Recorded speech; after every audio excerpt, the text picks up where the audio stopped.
माल्टा tourist visa में refusal के main कारण क्या है, इसके बारे में आज की वीडियो में बात करेंगे।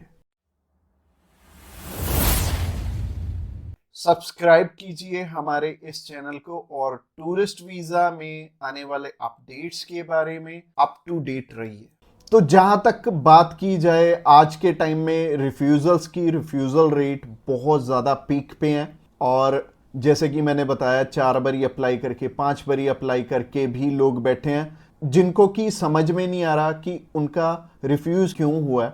तो सबसे बड़ी इसमें दिक्कत होती है रिक्वायरमेंट्स की। एक एम्बेसी की जो रिक्वायरमेंट है ना, वो ना तो आपको किसी साइट से मिलेगी और ना ही इसमें इलेबोरेट आपको एम्बेसी करेगी। चाहे उन्हें खुद फोन लगा लेना, चाहे आप वीएफएस को फोन लगा लेना, वो भी आपकी हेल्प नहीं करेंगे। और तीसरी चीज आती है यहाँ पे कंसल्टेंट्स। बहुत सारे कंसल्टेंट्स हैं, बहुत कुछ जानते होते हैं, वो आपको इसलिए नहीं बताते क्योंकि उस काम को करने में हो सकता है 2 मंथ या 3 मंथ या फिर 6 मंथ का टाइम जाए। तो मेनली बात यही है कि जब भी हमने टूरिस्ट वीज़ा अप्लाई करना है, हम ध्यान से देख लें कि हमारी रिक्वायरमेंट पूरी हो रही है और किसी अच्छे कंसल्टेंट के थ्रू ही अप्लाई करना। मैं तो एक चीज़ बोलता हूं कि बड़े नाम के पीछे तो कभी मत जाना। देखो, अभी कोई बड़ा नाम है तो उन्हें कोई फर्क नहीं पड़ता कि आपका वीज़ा आए चाहे आपका रिफ्यूज़ हो। बट हाँ, जैसे हमारे जैसी कंपनीज हैं जो कि अप्लाई करने का भी खर्चा बहुत कम लेते हैं और इसके बाद भी आपको पूरी पूरी सपोर्ट करते हैं हर एक फील्ड में, हर एक चीज में आपकी डॉक्यूमेंटेशन बहुत अच्छे से बनाते हैं। क्योंकि जितने नॉमिनल कॉस्टिंग हम लेके चल रहे हैं ना, अगर आपका वीजा आएगा तभी हमारा बेनिफिट है। अगर आपका वीजा आएगा, आप 10 रेफरेंस हमें दोगे तभी हमारा बेनिफिट है, अदरवाइज हमारा कोई बेनिफिट नहीं है। जो पर्सन आपसे ऑलरेडी 25,000 50,000 रुपए एडवांस में ले रहा है, उन्हें आपकी प्रोफाइल से कोई मतलब नहीं है। अच्छा, दूसरी तरह के कंसल्टेंट ये हैं कि जो हायर साइड पे 20-25,000 रुपए आपसे पहले भी लेते हैं और 10 लाख रुपए बाद में भी लेंगे।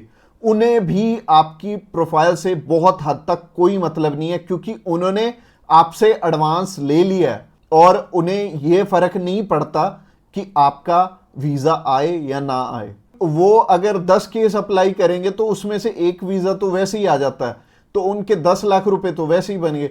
तो उन्होंने आपकी टेंशन क्यों लेनी है? तो सिंपल सी बात है, मैंने आपको अपना मोटिव बता दिया है कि हम रिक्वायरमेंट आपकी अच्छे से क्यों फुलफिल करवाते हैं जब भी आपने टूरिस्ट वीजा अप्लाई करना होता है। क्योंकि हमें आपसे बहुत कम पैसे मिलने हैं। अगर आपका वीजा नहीं आएगा, आपसे हमें रेफरेंस नहीं मिलेंगे, तो हमारा फायदा ही नहीं है इस काम में आने का। इसके अलावा पहला रीजन तो हो गया जो कि रिक्वायरमेंट के ऊपर है कि रिक्वायरमेंट अपनी बहुत अच्छे से समझ लेना और पूरी कर लेना, तभी वीजा अप्लाई करना। और दूसरा रीजन है कि आपके फाइनेंशियल डॉक्यूमेंट्स बहुत अच्छे से फुलफिल नहीं हुए होते। तो फाइनेंशियल डॉक्यूमेंट्स अगर अच्छे से पूरे नहीं होंगे तो एम्बेसी आपको वीजा, आप ही बताइए, कैसे देगी? उन्हें एक प्रॉपर प्रोफाइल चाहिए, उन्हें ऐसी प्रोफाइल चाहिए कि स्टेप बाय स्टेप आपके सारे डॉक्यूमेंट्स आपस में मैच कर रहे होने चाहिए। जैसे कि आपका जो ऑक्यूपेशन है, वहां से आपकी कितनी मंथली इनकम आ रही है और क्या वो उसी प्रोफेशन से इनकम आ रही है आपकी, और आपके फाइनेंशियल्स आपस में मैच कर रहे होने चाहिए, तभी आपका वीजा लगेगा। तो अगर आपको नहीं पता है कि आपके फाइनेंशियल मैच कर रहे हैं या नहीं कर रहे, तो आप क्या कर सकते हैं? आप अभी हमें कॉल कर सकते हैं, आप जान सकते हैं कि आपके फाइनेंशियल अच्छे से मीट कैसे होंगे। और कॉल तो आप इस वीडियो के एंड में ही हमें करना, क्योंकि आगे जो रीजन है वो भी बहुत स्ट्रॉन्ग रीजन है कि आपका वीजा इन इन कारणों से भी हो सकता है। प्रोफाइल का तो मैंने आपको बता दिया कि आप हमें कॉल कर लेना। इसके अलावा जो तीसरा सबसे बड़ा रीजन है वो है कि आपके यहां पे इंडिया में टाई स्ट्रॉन्ग ना होने, यानी कि इंडिया में आपका कोई ऐसा रीजन नहीं है कि आप वापस लौट के आओ। जैसे कि मैरिड है अगर कोई, तो उनकी वाइफ उनका रीजन बनती है वापस आने का, और अगर कोई अनमैरिड है उसको थोड़ी सी प्रॉब्लम ही आती है। बट इसका भी सोल्यूशन है कि आप बेटर है, अगर आप 20-21 साल के हो, 22 साल के हो, तो बाहर जाने के लिए मैरिज तो करोगे नहीं, तो कर क्या सकते हो, आप अपनी मम्मी या फिर अपने पापा में से किसी एक जने को अपने साथ में अप्लाई करवा लो। इससे क्या होगा कि अगर मम्मी आपके साथ जा रही हैं, आपका नहीं है वापस आने का स्ट्रॉन्ग रीजन, बट उनका बन गया, तो उनके चक्कर में आपका भी वीजा आ जाने वाला है। तो आप कर कह सकते हो या फिर मम्मी या फिर पापा को अपने साथ में अप्लाई करवा लो, तो ज्यादा अच्छा रहेगा, आपका भी टाई स्ट्रॉन्ग हो जाएगा। तो तीसरा रीजन हो गया। रीजन नंबर 4 की तरफ बढ़ते हैं। और जो चौथा रीजन है वो ये रीजन है कि आप यहां पे घूमने के लिए जा रहे हो, आपका पर्पस मैटर करता है। जब आप कवरिंग लेटर बना रहे हो तो कवरिंग लेटर ये तो आपके हाथ में नहीं है, ये तो आपके कंसल्टेंट के हाथ में है कि आपका पर्पस बहुत ज्यादा स्ट्रांग होना चाहिए, तभी आपको एक कंट्री वीजा देगी। और वीजा उन्हीं को मिलेगा, लाखों लोग अप्लाई करते हैं जिनका की एक पर्पस होगा, जिनका एक कारण होगा बाहर जाने का। वीजा सिर्फ उन्हें ही मिलने वाला है जिनका एक रीजन बहुत ज्यादा स्ट्रांग होगा। तो रीजन बहुत ज्यादा आपका स्ट्रांग बनाएंगे अगर आप हमारे थ्रू अप्लाई करेंगे।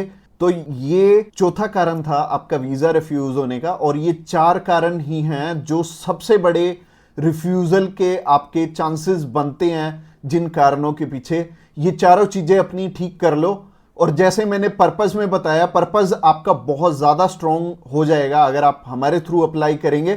तो अगर आप हमारे थ्रू अप्लाई करना चाहते हैं, आप जानकारी लेना चाहते हैं कि आपके रिक्वायरमेंट पूरी है, क्या आपके फैमिली टाइज स्ट्रांग है, तो आप अभी हमें कॉल करके पता कर सकते हैं कि क्या आपकी रिक्वायरमेंट अच्छे से पूरी है, क्या आपके फाइनेंशियल डॉक्यूमेंट जो कि सबसे ज्यादा इंपॉर्टेंट है आपस में मैच कर रहे हैं। इसके अलावा जो तीसरा कारण था वो था आपके फैमिली टाइज कितने स्ट्रांग है।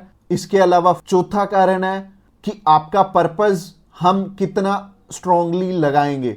इसके ऊपर आपका वीजा डिपेंड करेगा। और वीजा चाहे आप फर्स्ट टाइम अप्लाई कर रहे हो, चाहे ऑलरेडी आपके 1 रिफ्यूजल है, 2 है, 3 है, 4 है, जितनी मर्जी आपकी रिफ्यूजल्स हैं, मैटर नहीं करती। हमारे पास बहुत सारे लोग आते हैं, एक पर्सन का हमने अप्लाई करके दिया था और उनका टोटल 12 बार रिफ्यूज था, 13th टाइम उनका वीजा आया था। और मोस्टली लोग 1 बारी, 2 बारी, 3 बारी, तो बहुत सारे लोग रिफ्यूज होते हैं।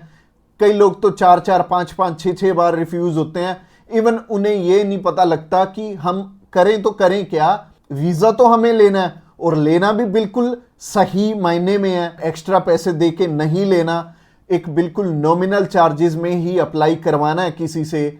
तो उस कारण में वो ट्रैवल हिस्ट्री वाली साइड भी जाते हैं। तो ट्रैवल हिस्ट्री वाली साइड मैं तो बिल्कुल नहीं बोलूँगा कि आपको ट्रैवल हिस्ट्री बनानी चाहिए, क्योंकि इस टाइम एयर टिकट्स ही इतनी महंगी हैं कि अगर आप एक कंट्री में भी ट्रैवल करते हैं तो आपका 70 से 80 हज़ार रुपये लग जाते हैं। इसके अलावा अगर आप 3-4 कंट्रीज में ट्रैवल कर लिए तो आपके 3-4 लाख रुपए खराब हो जाने वाले हैं। और जैसे कि मैंने आपको पर्पस वाली वीडियो में बताया था, 15 से 16 हज़ार रुपये में आप हमारे थ्रू अप्लाई कर लेंगे और आप कम से कम 3 लाख रुपए में अपना 20 बारी अप्लाई कर पाओगे। तो ट्रैवल हिस्ट्री पे बिल्कुल भी पैसे मत लगाना। इसके अलावा अगर आप हमें अभी कॉल करना चाहते हो, कॉल कर सकते हो नीचे दिए गए नंबर पे। और इसके अलावा आप हमें व्हाट्सएप पे भी मैसेज कर सकते हो। व्हाट्सएप पे मैसेज करने के लिए डिस्क्रिप्शन बॉक्स में लिंक है, उस लिंक पे क्लिक करते ही आप हमें मैसेज सेंड कर पाएंगे और हम भी आपकी inquiry as soon as possible हम लेने वाले हैं। और हमारी टीम्स ऑफ एक्सपर्ट्स हमेशा रेडी है और वो सारे टीम मेंबर्स को पर्सनली मैंने ही ट्रेंड किया हुआ है और आपकी हर एक ज़रूरत को वो समझेंगे और फिर उसी अकॉर्डिंग आपको गाइड करेंगे। और आपको बिल्कुल भी टेंशन नहीं लेनी, जब भी आपने वीज़ा अप्लाई करना है आप हमारे थ्रू ईजिली कर सकते हैं। अगली वीडियो हमारी सी टाइप के वीज़ा के ऊपर रहने वाली है कि सी कैटेगरी में बहुत सारे हमारे पास ऑप्शन होते हैं अलग अलग, जिनके थ्रू की वीज़ा अप्लाई करने में हमारा पर्पस बहुत स्ट्रॉन्ग हो जाता है। तो सी टाइप में जैसे कि बिजनेस वीज़ा हो गया, स्पोर्ट्स वीज़ा हो गया, कल्चर वीज़ा हो गया, मेडिकल वीज़ा हो गया, तो ये सारे वीज़ा के बारे में हम बात करने वाले हैं, जो कि हमारी नेक्स्ट वीडियो रहने वाली है। तो आपने क्या करना है, हमारी नेक्स्ट वीडियो को भी जरूर ध्यान से देखना। Thanks a lot for watching this video till the end, और मिलते हैं किसी बढ़िया सी वीडियो में नेक्स्ट टाइम।